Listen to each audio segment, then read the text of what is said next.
राधे राधे। हर एकादशी को फलाहार खाकर व्रत करना चाहिए। रात्रि जागरण करें, व्रत करें। बहुत साल हो जाए तो पंडित से पूछकर उज्मन करें। जेठ सुदी ग्यारस को निर्जला ग्यारस होती है। इस ग्यारस को भीमसेन या पांडव ग्यारस भी कहते हैं।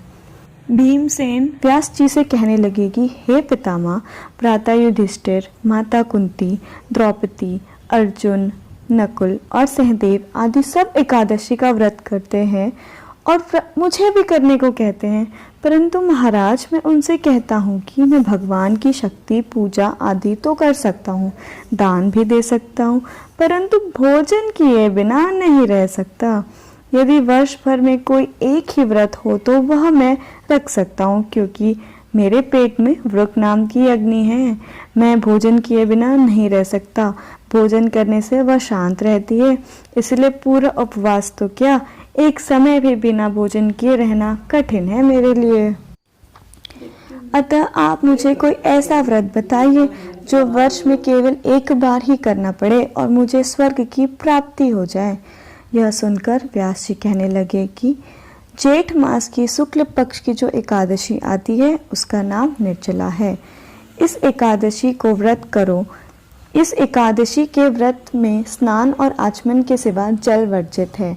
इस दिन भोजन नहीं करना चाहिए, क्योंकि भोजन करने से व्रत नष्ट हो जाता है।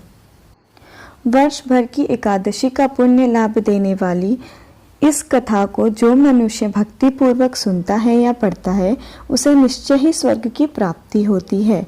इस व्रत से वर्ष भर की एकादशियों का फल प्राप्त होता है।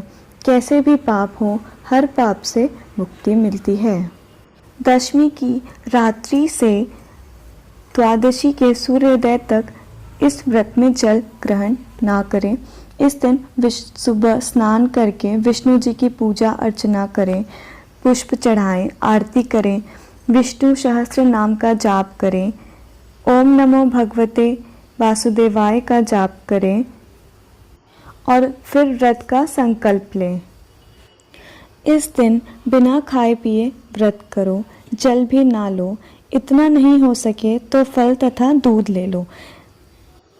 इस दिन कुंजा या सुराही दान दो।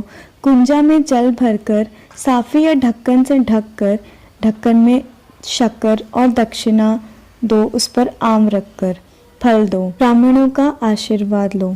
इस दिन औरतें बायना निकालो। एक मिट्टी के करवे में जल ढक्कन रखकर उस करवे में नाल बांध लो, साथिया कर दो, टिक्की दो। फिर ढक्कन में शक्कर, रुपया, आम रखकर फिर हाथ फेरकर सासू जी को पैर छूकर दे दो। अपनी बहन बेटियों का भी बायना निकालो। दूसरे दिन 12 को सुबह जिन पंडित को 11 का कुंजा दिया था, उन्हें ही एक एक सीधा और शरबत दो।